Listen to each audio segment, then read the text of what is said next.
네, 네. 대통령 지지율이 최근 하락하고 있는데 어떻게 이유를 이해하고 계십니까? 여론조사 곳에서도 보았듯이 핵심 코어 지지층이 사실은 지금 등을 돌린 것 같습니다. 그래서 전통적 지지층이 다시 열정으로 돌아설 수 있도록 해야 된다. 그러려면 정청래가 당대표가 되는 것이 당대표가 되는 즉시 대통령의 지지율은 10% 이상 올라갈 것이다. 저는 이렇게 생각하고요. 12.3 비상겸 날 밤을 생각했으면 좋겠습니다. 우리는 다 전후고 동지입니다. 그날 윤석열의 비상계엄 내란을 극복하고자 함께 애썼던 그런 동지의 전후회를 생각하고 그것을 복원하는 길이 대통령 지지율을 올리는 길이다라고 생각합니다. 그거에 대한 상징적인 일이 정청래가 당대표가 되는 일이다라고 생각합니다. 리얼미터 이택수 대표와 함께하겠습니다. 이택수 대표님 나와 계시죠? 네, 안녕하세요. 네, 이른 아침에 감사합니다. 네네. 예, 자, 대표님, 대통령 지지율이 계속해서 빠지고 있고요. 네. 신뢰할 수 있는 여론조사 회사는 아닙니다만은 모 회사의 경우는 대통령 지지율이 30%대로 내려앉았다 이렇게까지 네. 그 결과를 내놨습니다. 자, 지금 하여튼 하향세는 분명한 것 같은데 또 리얼미터에서 그거를 이제 매주 월요일에 공표하고 있는데 그 흐름을요. 자, 왜 이런 현상들이 일어나고 있는지 좀 분석을 좀 해주신다면요. 네, 어제 MBS가 격주로 전국 지표조사를 발표하는데, 네, MBS도 처음으로 49% 지지율을 기록하면서 최저치를 기록했는데요. 네, 대통령 국정 수행에 대한 평가를 하면서 이제 부동산 정책에 대해서 잘 하고 있느냐 못 하고 있느냐 물어봤는데 이제 부정 평가가 56%였고 긍정 평가는 34%로 매우 낮게 나타났습니다. 네, 그리고 이제 한국 갤럽이 이제 최근 2주 동안은 휴가 때문에 쉬었는데 마지막 조사한 게 7월 21일, 23일 조사했는데 그때 갤럽 같은 경우는 긍부정 이유를 묻는데요. 네. 부정 평가 이유로 가장 높게 나타났던 것이 역시 부동산 정책으로 어허. 22%로 이렇게 나타났기 때문에 네, 부동산 문제가 가장 이제 좀 이재명 대통령 평가에 좀 악재로 작용했다고 봐야 될 것 같고 그 다음이 고환율이라든지 아니면 뭐 증시 네. 최근 들어서 좋지 않았는데 최근 그렇죠.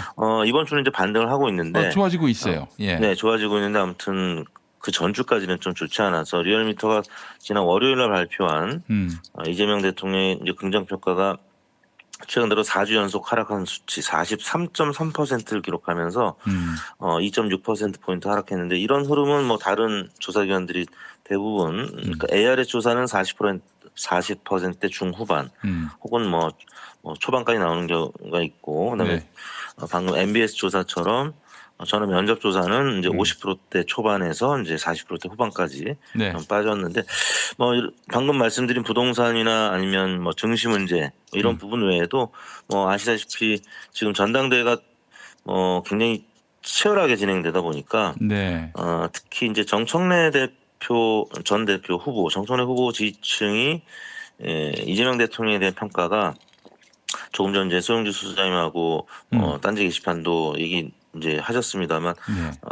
정청래 후보 지지층의 이재명 대통령에 대한 평가가 매우 박해졌습니다. 그래서 뭐 KSY가 이제 최근에 조사한 거 데이터 테이블을 봤더니 이재명 대통령의 긍정평가층에서는 정청래 후보 지지율이 매우 낮고 네. 또 정청래 후보를 지지한다는 분들은 또 이재명 대통령의 긍정평가가 낮고 이런 수치들을 확인할 수가 있었는데 그 정청래 8월 17일 후보 지지층 중에는 국민의힘도 있잖아요. 그렇습니다. 이제 최근 발표된 어제 MBS 조사에서 차기 당대표 적합도 조사도 이제 같이 병행을 했는데 네. 국민의힘 지지층에서 정청래 후보가 이제 김민석 후보를 2배 가량 앞서는 이런 뭐 결과가 나오다 보니까 예. 8월 17일 전당대회까지는 좀 불가피하게 네. 그러니까 이번 주 리얼미터 기준으로 이번 주 조사까지 그래서 다음 주 월요일에 발표될 조사까지는 이재명 대통령의 좀 약세가 지속되지 않을까라는 생각을 해봅니다. 전당대회 지나면 좀 상황이 달라질 수 있다 이 말씀이죠? 네, 그렇습니다. 왜냐하면 김민석 후보가 당 대표가 되면 정청래 후보 지지층이 이제 급격하게 여론조사 응답률이 좀 떨어질 겁니다. 그러면 네. 좀 아이러니하게도 정청래 후보 지지층이 여론조사 응답률이 낮아지면 이재명 대통령 지지 높아질 가능성이 있고 네. 또 정청래 후보가 또 당 대표가 되면 본인이 얘기했지만 이제 화합 차원에서 예. 대통령 지지율이 또 올라갈 것이다. 그래서 어느 후보가 되든 8월 17일 이후에는 이재명 대통령의 긍정평가, 대통령 지지율은 다시 40%대 중반에서 50%대 초반으로 상승할 가능성이 높습니다. 그렇다면은 뭐 김어준 총수도 얘기했지만 그 전통 지지층 이른바 코어 지지층의 지지가 빠지는 바람에 이 대통령 지지율이 하락했다라는 말이 이게 타당한 겁니까? 어떻게 봐야 되나요?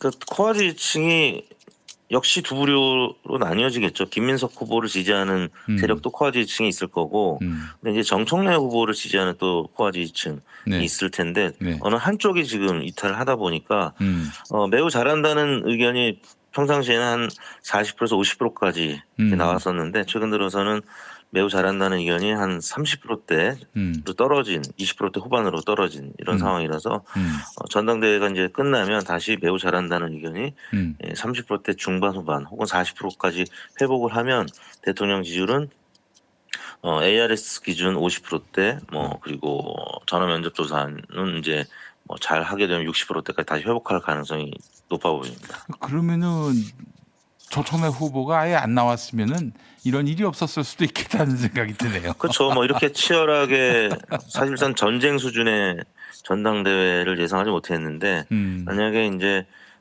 이렇게 전당대회가 뜨겁지 않고 네. 좀 그냥 조용하게 치러졌다면 그러면 여러 가지 당 밖의 악재가 뭐 있긴 있었습니다만 그리 크지는 않았었거든요. 왜냐하면 네.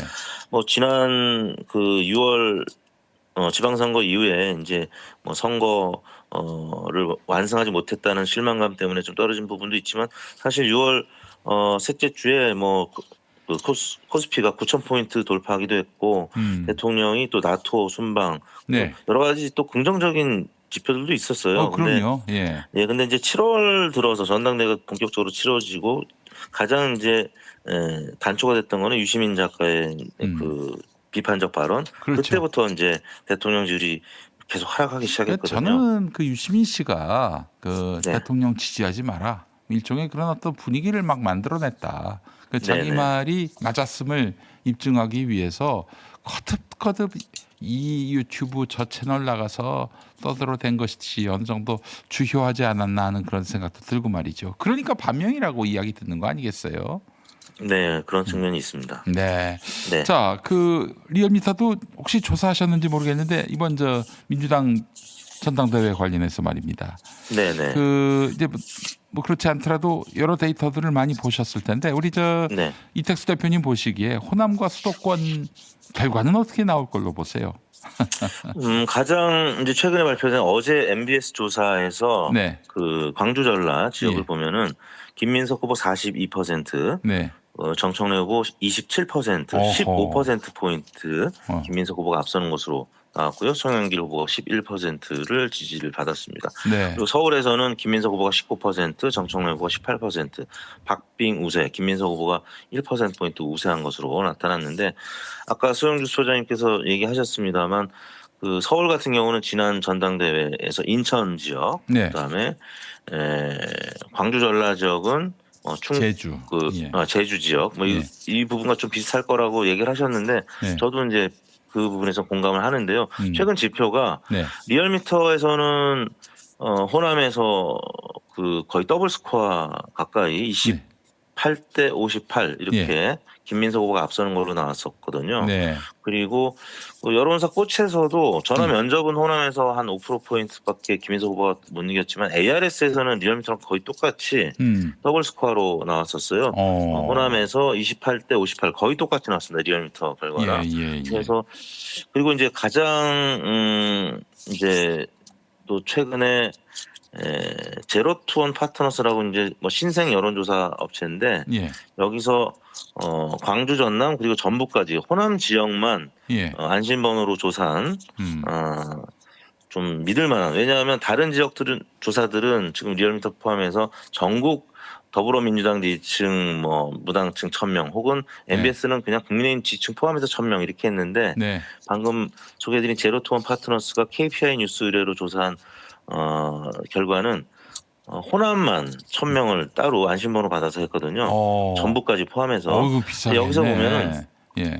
더불어민주당 지지층에서 김민석 후보가 48.2, 정청래 후보가 30.4, 18%포인트 가량 예. 김민석 후보가 앞서는 것으로 나왔었고 예. 그 전에 광남일보라든지 예. 아니면 광주 MBC 조사 보면 대략 한 15%포인트 가량 김민석 후보가 광주 전남 지역에서 네. 앞서는 것으로. 그러니까 전부까지 포함한 방금 KPI 뉴스 조사는 한 18%, 그다음에 광주 전남만 한 조사는 한 15%포인트. 네. 그리고 전국 조사에서 이제 MBS라든지 리얼미터에서 호남만 따로 떼서 보면 네. 대략 한 많게는 20%대 후반, 적게는 10%대 중후반 이렇게 나오기 때문에 호남은 이제 김민석 후보가 최소한 두 자릿수 이상 네. 격차가 벌어질 거는 분명해 보이고요. 예. 서울은 인천처럼 이제 한 자릿수로 김민석 후보가 약간 우세한 뭐 이런 수준으로 보고 있기 때문에 관건은 김민석 후보가 이제 50%를 1차에 넘느냐, 네. 못 넘느냐 그거지. 김민석 후보의 당선 가능성은 매우 높아 보입니다. 지금 흐름으로 보면은 이택수 대표님도 넘기는 좀 어렵지 않겠나라고 보시는 편이시네요. 1차 과반이요? 예. 아니 1차 과반이 될 수도 있고요. 이제 그래요? 그게 저는 대략 그게 반반이 아닐까 싶습니다. 알겠습니다. 리얼미터 조사에서는 이제 서울에서도 지표가 나쁘지 않았기 때문에 김민석 후보에게 예. 그래서 제가 볼 때는 1차에서 넘길 수도, 왜냐하면 송영길 후보 지지율이 조금씩 호남에서는 이제 두 자릿수를 기록할 것으로 보이는데 네. 이제 서울 등 이제 다른 뭐 수도권 지역에서는 두 자릿수가 지금 안 나올 가능성이 있어서 그러니까 이제 송영길 후보 지지층이 김민석 후보 쪽으로 전략 투표를 할 가능성이 있어 보여서 김민석 후보가 이제 기대 섞인 전망을 했습니다만 1차의 과반을 넘을 가능성도 저는 한 절반 정도는 된다고 봅니다. 네, 알겠습니다. 자, 그 대표님께 하나만 좀 더 네네. 여쭤볼까 하는 것이 네. 그거 어떻습니까? 저 최근에 그 여론조사 전문가나 여론조사 회사 대표가 네. 어떤 특정한 정치적 입장을 갖는다는 것, 그러니까 특정 후보를 뭐 지지한다든지 이런 네. 것들이 과연 온당한 일인가? 뭐 여론조사 전문가들도 뭐 시민의 한 사람이고 유권자의 한 사람이니까 정치적 네. 입장이 있는 것은 자연스러운데, 근데 그것을 이제 공표하고 또 대외적으로 어떤 정치적 목적이 있는 양 선전하는 것이 온당한가? 이걸 두고 나름대로 고민을 많이 하셨을 것 같아요. 그렇죠. 보통은 이제 뭐 여론조사 전문가로서 활동을 하다가 회사를 그만두고 정치권에 들어가는, 뭐 대표적으로 김행이라는 분이 있죠. 그분이 있죠. 예. 여가부 장관 후보자 김행 전 중앙일보 기자. 이분은 중앙일보 여론조사 전문 기자로 있으면서 여론조사 전문가로 활동을 하다가 아예 이제 정치권으로 들어가는 경우고요. 예. 또 이제 반대 진보 진영에서도 그런 분이 예전에 있었어요. 근데 이제 여론조사 이제 분석을 하면서 전문가로서 어떤 특정 후보를 지지하거나 이런 경우는 사실 없었습니다. 그래서 최근 이제 이렇게 진행되는 과정에서의 이런 모습은 네. 극히 이제 이례적인 모습이고 우리 국민들이나 유권자들, 당원들이 조금 혼란스러울 수 있는 뭐 상황이기 때문에 사실 뭐 여론사 전문가들은 그 동안에 표심이 있어도 내가 이번 선거에서 누구를 찍어야 되겠다라는 마음이 있어도 사실 주변에